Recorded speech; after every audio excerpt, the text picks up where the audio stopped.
Now, Mystery Theater.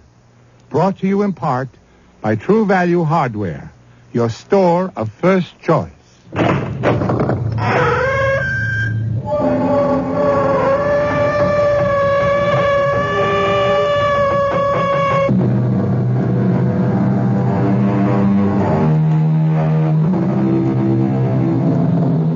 Come in.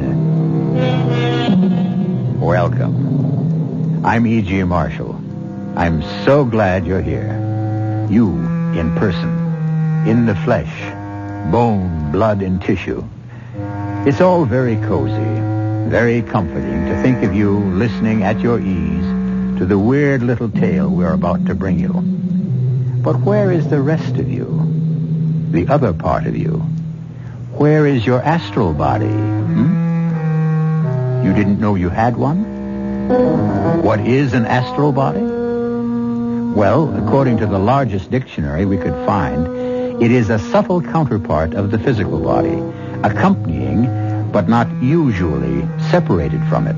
Now, the key word here is usually, for some swear that the astral body can, and on occasion does, separate itself from the physical body and go wandering off on its own. Mother? Yes, dear? Is he with you now? He just left. But he was there. Yes? Mother, what you saw was Adam's astral body. Are you telling me I saw a ghost? It's happened again. You saw Adam, Mother, but it wasn't Adam in the flesh. Not the flesh that was lying beside me in our bed. A very different kind of flesh. Maybe not flesh at all.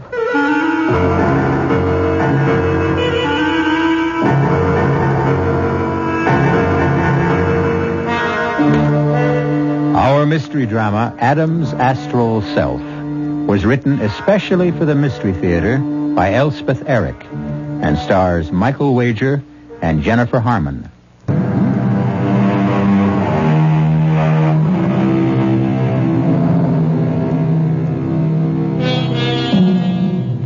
This is the story of an actor named Adam Farr.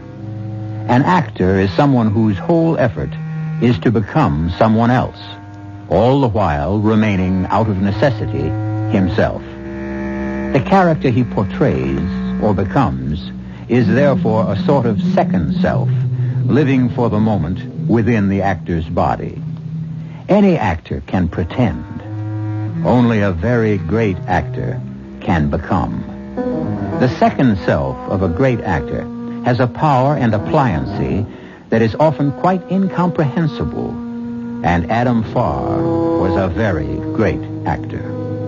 We bring you now an account of the many strange things that happened to him, or that he made happen to himself and to others. Ooh, Adam. Ooh, Adam, it's cold. We need another blanket. Would you get up and get one? I can't get to sleep. Adam? Adam, I'm freezing. Please get up. Adam? Adam, don't pretend with me. Please, Adam. Oh, Adam. Oh, dear.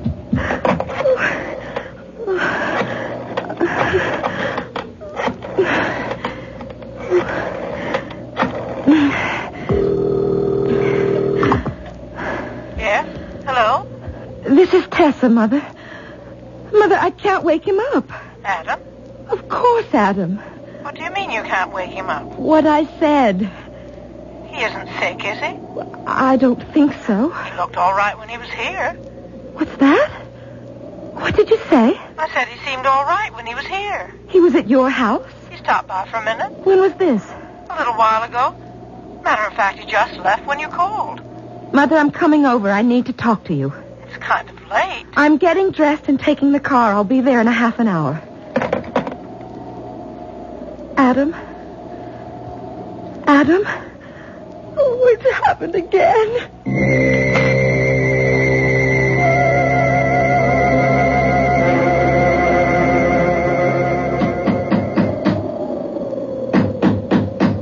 Just a second, Tessa. Come in, darling. Sorry to disturb disturb you, Mother. That's all right. Give me your coat. I'll hang it up. Is it snowing? No, but it's about to. Come, sit down. I've got a fire going. Now, what's got you so upset? When was Adam here, Mother? I told you on the phone about an hour ago. He was only here for a minute or two. I was at the piano practicing some Chopin etudes. I looked up, and there he was. I must say I was surprised to see him so late at night, and such a bad night at that. But he smiled at me and motioned me to go on playing. And I did, and then we exchanged a few words. What did Adam say? Heavens, I don't remember. Tessa, what is it? What's the matter?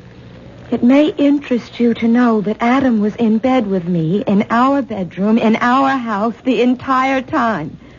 Since right after dinner, lying right beside me. You must have got up after you went to sleep. I didn't go to sleep. We had a late dinner, then I cued him in his lines for the new play, and then we went to bed. A little later, I felt cold. I couldn't get to sleep. It was so cold, and I asked him to get up and get an extra blanket to put over us. I couldn't rouse him, and that's when I called you. He was here. I saw him. What you saw, Mother, was Adam's astral body. Are you telling me I saw a ghost? You saw Adam, Mother, but it wasn't Adam in the flesh. Not the flesh that was lying beside me in our bed. A very different kind of flesh. Maybe not flesh at all. Anyway, that's how Adam explains it. Explains what? It's not the first time it's happened. Remember when he was doing that play about Napoleon? He went to Corsica to see where Napoleon was born. I don't remember Adam going to Corsica. He didn't go to Corsica. He was rehearsing the play. He projected himself to Corsica. Astrally. You mean he imagined himself in Corsica? He went to Corsica. How could he if he was here? By an act of his unconscious will. Well, that's what he says anyway. Tessa, dear, Adam is an actor. A very great actor. He did a lot of research on Napoleon before he did that play. Maybe he imagined. Oh, that's what I thought when he told me that he'd been there. But after the play opened, I talked to one of the actors, a bit player, who was born in Corsica. His mother still lives there, and he said his mother had seen Adam in Corsica, crossing a little footbridge. She recognized him from all the films he'd made, and she asked if she might take his picture. You're not saying. I'm saying she did take his picture and sent it to her son, and he showed it to me. A picture of Adam standing on a little footbridge in Corsica. You recognized him? It really was Adam? It wasn't a very good picture, but it was Adam, all right. I showed it to him, and he said yes, he remembered the bridge and the woman and having his picture taken. He said he was there. I said I didn't believe him. The man in the picture must have been his double, and he laughed and said, yes, it was his double, his etheric double. In other words, his astral body, a spirit body shaped just like his own physical body. The same size. A body that could detach itself and move about wherever he wanted it to go. I never told you about this because I didn't want to frighten you, but now It doesn't frighten me. It frightens me. I think it would be lovely to have an astral body and go floating about in it. Adam says everyone has an astral body. So I suppose anyone can go floating about in it if they've a mind to. Personally, I wonder if I could. Adam says that when people die, you can see the astral body hovering over the earthly one. But that's marvelous. I'm glad you think so. Because I'm leaving him, Mother. I want you to stay with Jonathan until I find a place to live. You want to leave a wonderful man like Adam? Do you know he thinks he can fly? Really? Really fly? By himself? Well, he hasn't quite got the knack of it yet, but he says that because he hasn't learned to concentrate correctly. I used to think I could fly. Mother, will you do it? Come live at your house? Or let Jonathan come live here with you? I think it would be best if I came and stayed at your house. When were you planning to leave? Well, just as soon as I've told Adam.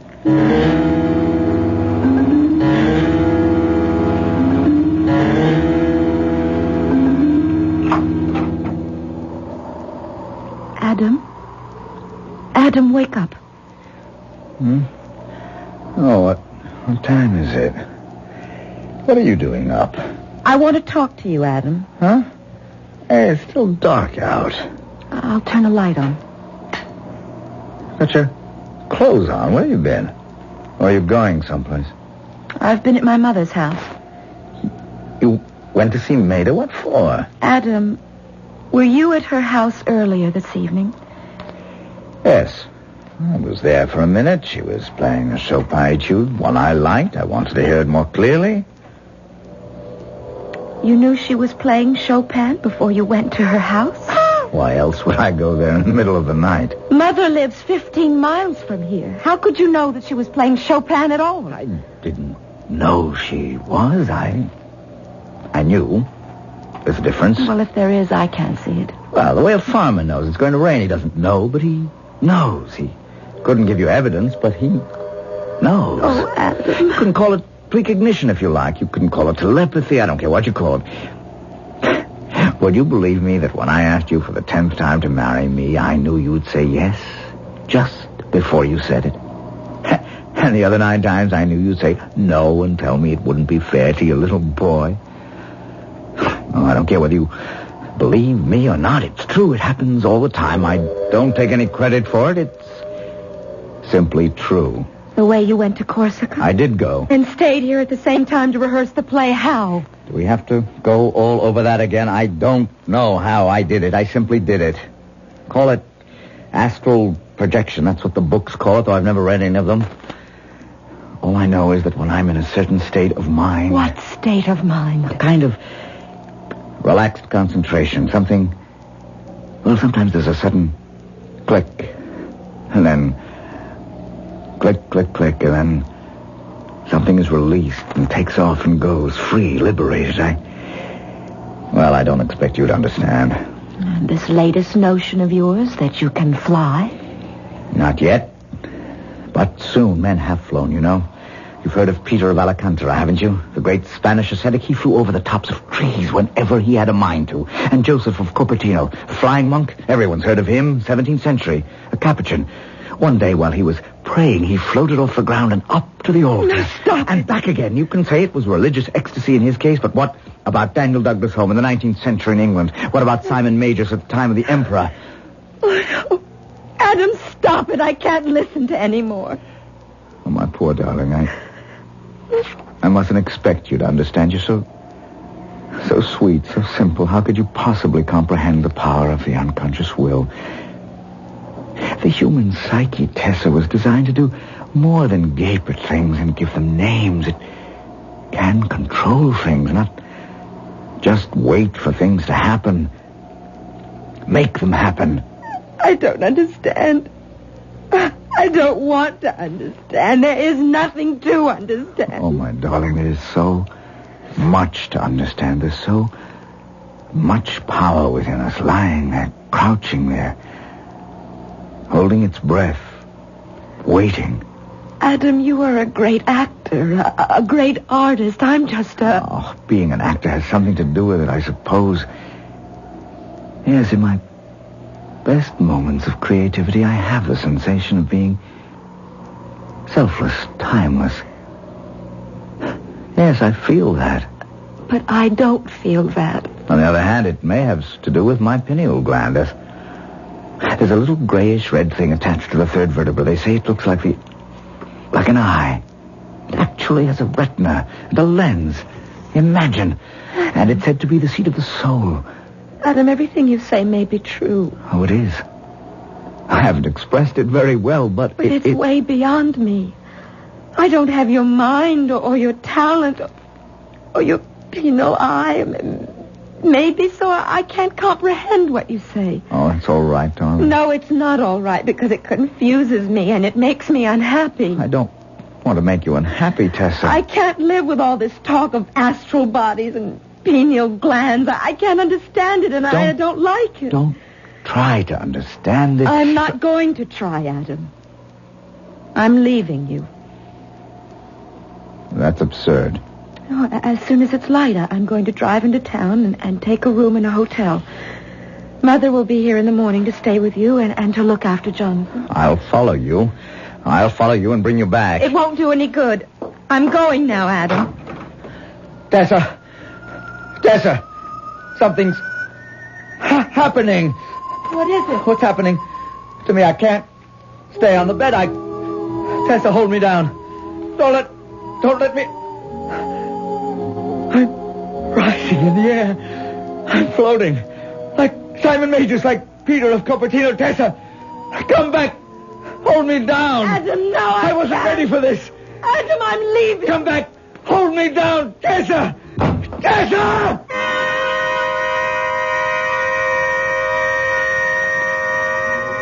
But Tessa has gone, and Adam continues to rise steadily from his bed.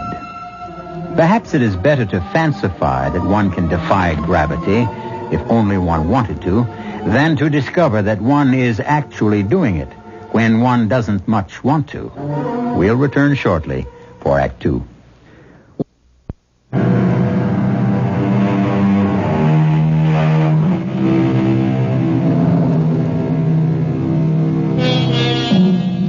Adam Farr's wife, Tessa, left his house, and it is a week since her mother, whose name, by the way, is Maida, moved in.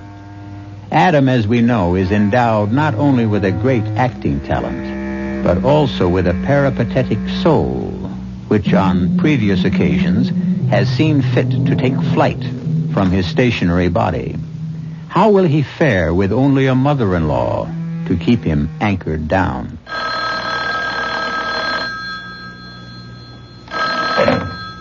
Mr. Farr's residence. Mother?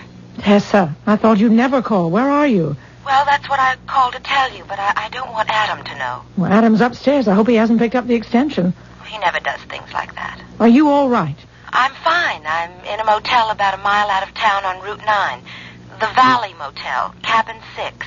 Is it a nice place? Nice enough. There aren't very many people here. It's out of season, but it's okay.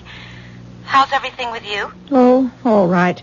A little tense, maybe. Adam goes into rehearsal next week, you know. I know, that always makes him tense.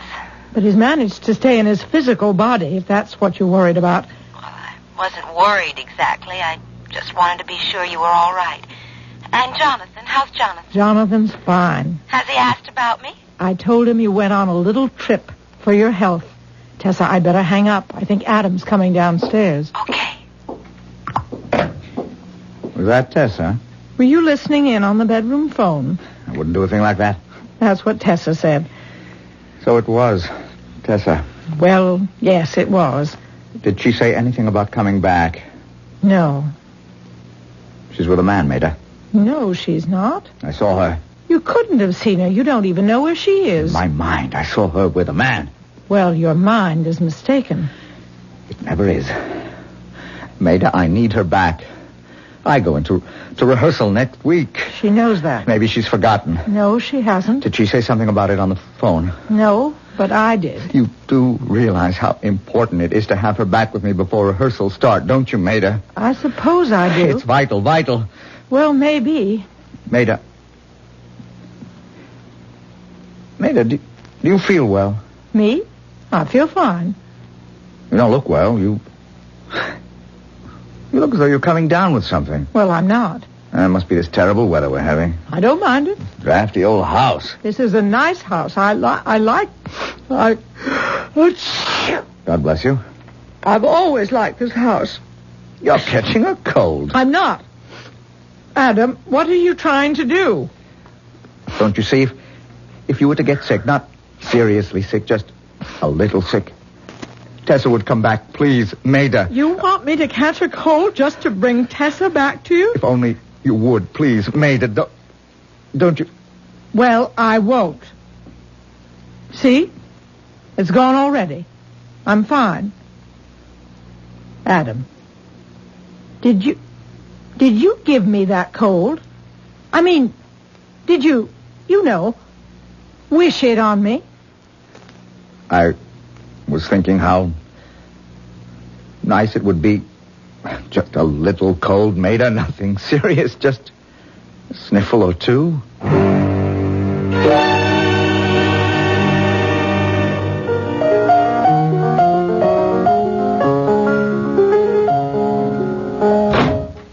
Is that you, Adam? Yep.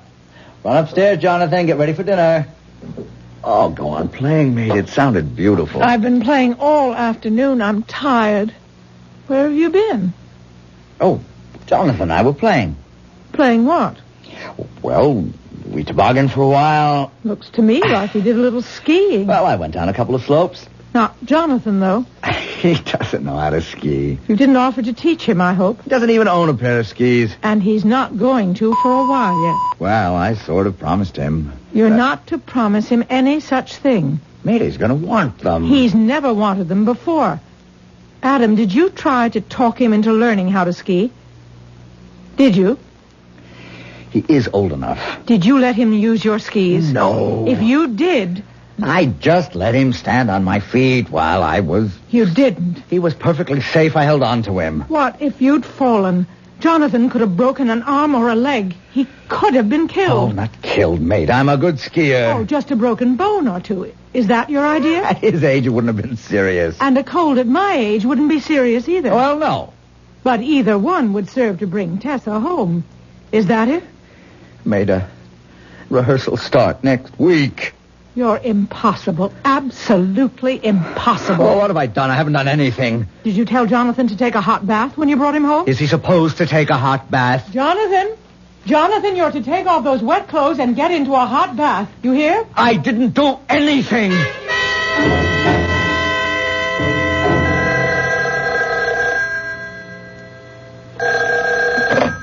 Hello? Tessa, I had to call you.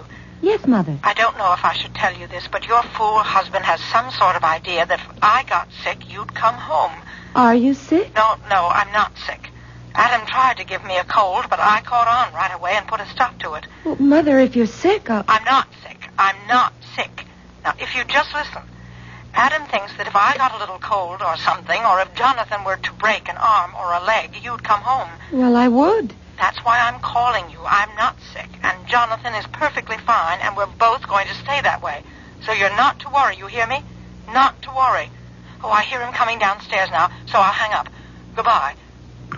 Bye, Mother. For goodness sake. Your mother, huh? Yes. No trouble, I hope. Well, she just called up to tell me everything's fine. Oh, that was very nice of her. Well, yes, it was. You look worried. You want to tell me about it? I know we only met last night, but I feel I've known you for years. It's my husband. He goes into rehearsal next week, and he's always a little, difficult just before he goes into rehearsal. He's a marvelous actor. Yes, he is. I remember him in that play about Napoleon. The Man from Corsica. Yes, I saw it twice. Then he made the movie. I saw that 3 times. And all his other plays and all his pictures. Oh, my, what an actor. Yes, what an actor. It must be fascinating to live with a man like that. Fascinating? Well, what a personality. Wow. Yes, wow. Makes me wonder how you can stand spending time with somebody like me. I mean, what's the percentage? Why, Philip, you're a very nice man. Very, very nice. Oh, yes, perhaps, but, next to your husband. Why do you have to say next to my husband? Next to anybody? Why can't you be all by yourself? You're good enough. Oh, I don't know if I'd go that far. I would, anytime. Speaking of next to your husband, you know, I was there last night. What? You were there? Yes, standing right next to him. In my dream. I had a dream about him. Of course, I recognized him right away from his movies and all, but I must say I never thought I'd meet him. Not even in a dream. What happened in the dream? Did he give you his autograph or what? No, nothing like that. Not much of anything happened. I was right here in this room, or maybe it was in my own room. These motel rooms all look alike, and I turned around and there he was. Oh, I was so impressed. Even in my sleep, I was so impressed I couldn't get my mouth open to say anything. I just looked at him. And he looked back at me and... oh, boy. Did he look sad. Sad? Yes. Sort of shook his head like he couldn't stand it, or he was sorry for me or something. He was so sad. Philip, then what happened? I woke up. Huh. Crazy kind of a dream to have, wasn't it? I must be nuts. You think so? Not you, Philip. Not you. No, not you.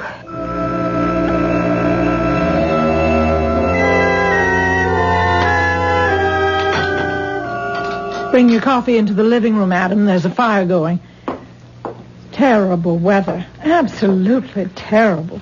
You feeling all right, Maida? I feel fine, so don't start that again. I just asked. Jonathan is fine, too. That's good. Here's your coffee. Whatever gave you the idea you could make either one of us sick? Just by thinking of it. Oh, not really sick. Just a little. Just enough so Tessa would come back. Yes. How did you figure she would know? Oh, she'd know. We don't all have your psychic gifts, Adam. Yes, you do. Only you don't use them. Oh, Adam. Tessa would have known. There's a good deal of telepathy between Tessa and me. I'd know if she was sick. That doesn't mean it works both ways. It must work both ways. It must. Don't count on it. Mate, if I could only convince you. There's a huge reservoir of feeling in us all. And that feeling is full of power and resources, cleverness, inspiration. Every man and woman alive possesses it, not just geniuses and mystics and philosophers. Everyone has it. The meanest of us. But most of us won't use it. We let it lie dormant while we coast down the slide of our humdrum days toward the grave. You may have it, Adam. You are, after all, a very great actor. I don't act by myself. I don't act for myself. I act in front of people, for people, and they react. Something profound in me is rousing something profound in them. The thing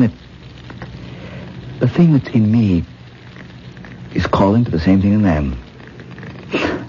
Oh, what's the use? You don't want to understand. It's all so futile and so tiring. Adam, I may as well tell you. I phoned Tessa and told her. Told her what? Your little plot to make me come down with something, or Jonathan. I felt she should know. That's all right. You thought you were doing the right thing. I'm glad you're not angry.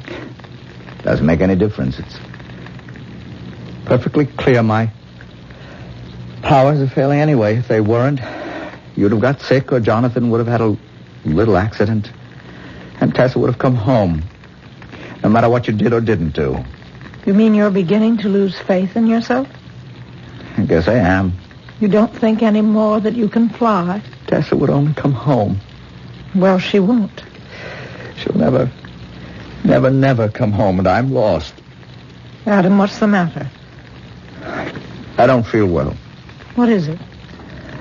I don't feel at all well. Adam. Why, you have a fever. Your head is hot. I'm sick. I'm burning up. I'm going to call the doctor. No. Maida, come back here. I don't want a doctor. But you need I don't one. need anything. I'm sick. I have a fever. I think it's a very high fever. Yes, I am sick. I'm very sick. And now my wife will come home.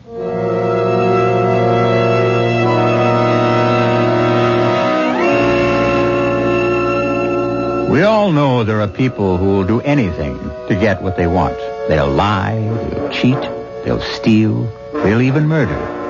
And if everything else fails, they'll get sick. Such a one is Adam Farr, the great actor who is now not acting. Not with a fever of 105, he isn't.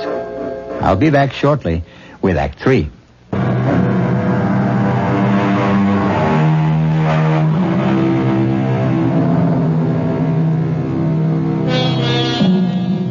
After unsuccessful attempts to confer telepathically a small ailment on his mother-in-law and a minor injury on his stepson in order to bring his wife home, Adam Farr, actor extraordinary, has now come down with a raging fever, which we assume he conferred upon himself.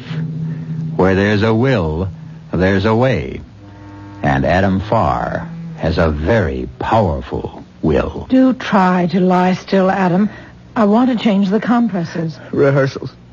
Next week. rehearsals. I start rehearsals. If you don't let me take care of you, there won't be any rehearsals, so please lie still. Tessa, I need you. Tessa, come home to me. Tessa. I'm dying. Adam, let me call a doctor. Not yet. Not till Tessa comes home. I'm going to get some more ice, Adam. Will you be all right? I'll be all right when my wife comes back to me. I'll fly to meet her. You'll do no flying of any kind. You're weak as a kitten. Now lie there quietly if you can while I get more ice for the compressors. Maida, don't leave me. I'll be right back. I think she's coming home. Tessa, are you coming home? Yes. Yes, you are on the way. You're driving along the road to our house. Oh, drive carefully, my precious. A little faster. But carefully, my love, carefully, yes. Yes, that's it. The turn is up ahead. You haven't forgotten it, have you? That's it, now. Up the driveway between the rows of fir trees that we planted ourselves. Now, slow down for that last curve. Now, stop. You are here. I knew you'd come. Oh, I knew it, my love. I'll fly to meet you. This is the moment for me to fly. Wait for me, my love. Out of bed. Over to the window. Wait. Lord, how weak I am. It won't be easy to fly. Float through the window, straight down to you. You're getting out of the car now. Yes. The window's closed. Wait, my darling, I've only got to open it. Why doesn't... Oh! And I've... Locked?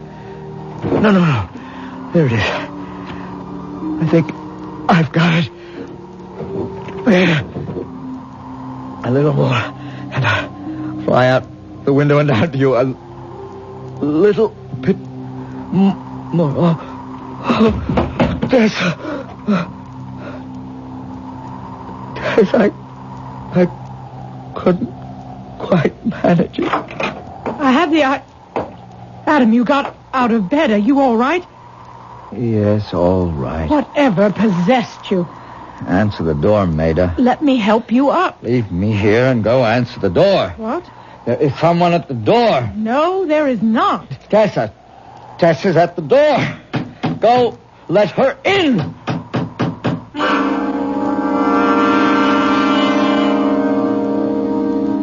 Tess, it was uncanny. There's no other word for it. I'd gone to get some ice from the kitchen. I suppose that's why I didn't hear the car drive up. When I went back, he was lying on the floor by the window. It was open a few inches. He must have opened it. Heaven knows what he was trying to do. Whatever it was, the effort was too much for him, and he collapsed. I tried to get him back into bed, but he said never mind, to answer the door. I thought, well, now he's really delirious because there wasn't a sound. He said there's someone at the door. I said, no, there's no one. He said Tessa's come home. And then we heard the door knocker. Oh, Mother. We both know by now Adam's a very strange man. You know I told you on the phone he wanted me to develop a cold or Jonathan to have a little accident just to bring you home. Well, it never occurred to me he'd make himself sick, but he did. And look, it brought you home. I suppose we should go up and see how he is. Yes, we should. I left him lying on the floor. He seemed perfectly lucid and very calm. I was the one who was frantic when I heard the knock at the door. Now you've got some idea what it's like living with a man like Adam. Yes, I have. Well, he got himself back in bed anyway. That's good. Adam? He's sleeping. It's the first time he's slept since he took sick. Adam? Adam? It's Tessa. I'm here. Adam? What's the matter with him? It's like the other times. You mean... His astral body is gone someplace else. Gone? Where? Heaven only knows.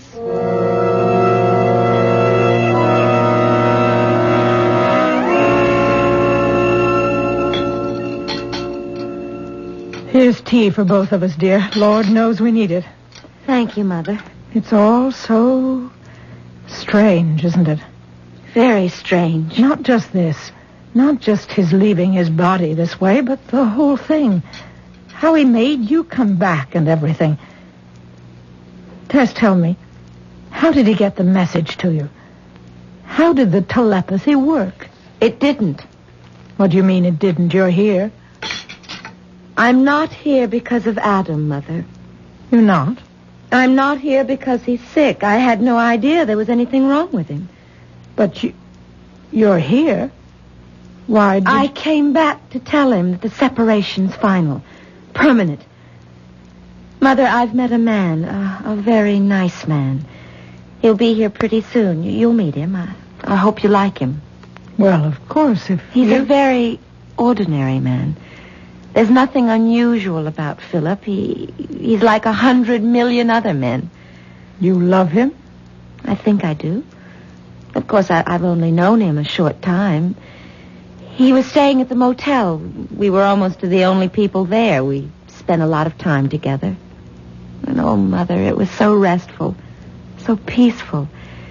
Well, darling, of course I don't want to influence you, but do you know how much Adam loves you? I suppose. All the time you've been away, he's talked of nothing but you. You know he goes into rehearsal next week. I know. He says he can't do it without you. He'll have to. Tessa, when I went in to check on him, he looked so different. So quiet and content.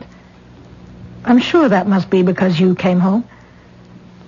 I know he thought he'd brought you home. But even so... Mother, I can't be concerned anymore with what Adam thinks. Tessa, when I went back into the bedroom with the ice cubes and found Adam on the floor, he was right in front of the window, and his fingers were bleeding. And the window was open a couple of inches. Mother... Tessa, I think he was trying to fly. You don't... Yes, I do.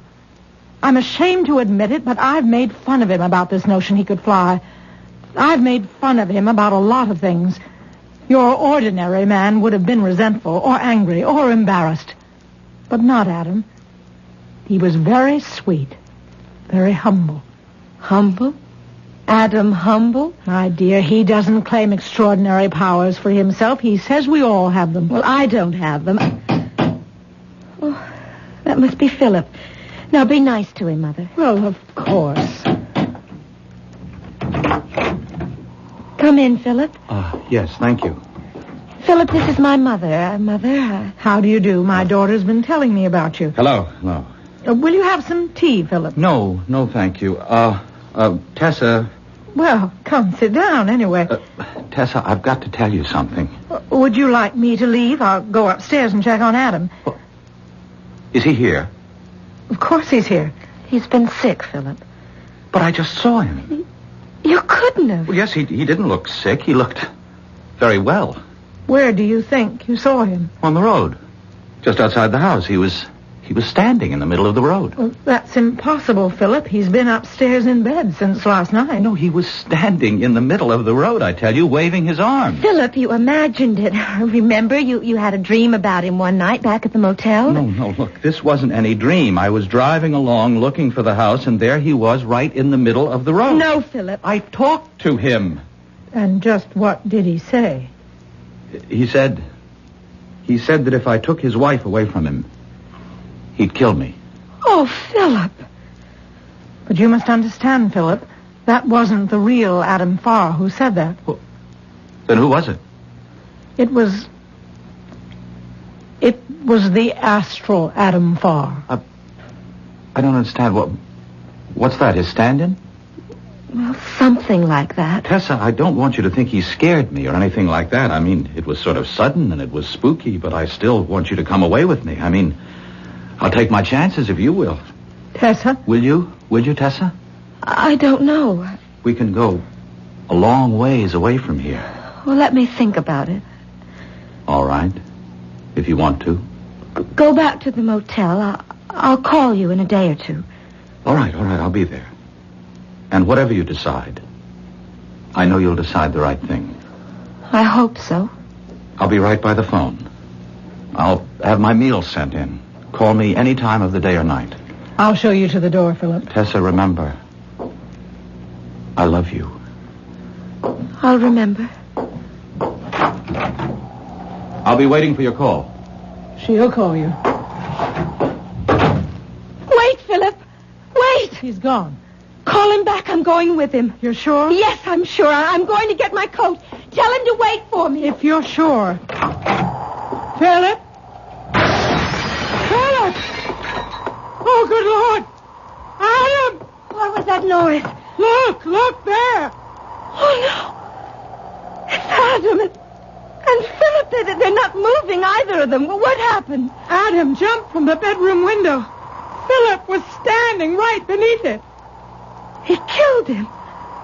Just as he said he would. Either that, or he was trying to fly. I'll call the police. Oh, wait. Do you see it? See what? That mist rising from their bodies. Thin, bluish, a sort of vapor floating toward the sky.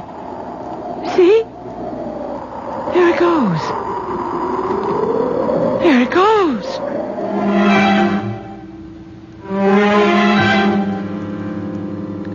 A spirit of the same size and shape as the physical body, which can detach itself and move about in space and time. In the last moment of life, it detaches itself in the form of a thin bluish vapor and moves upward. That is how Adam Farr would describe the astral self. And for all I know, he's perfectly right. Anyway, it's pleasant to think so. I'll be back shortly.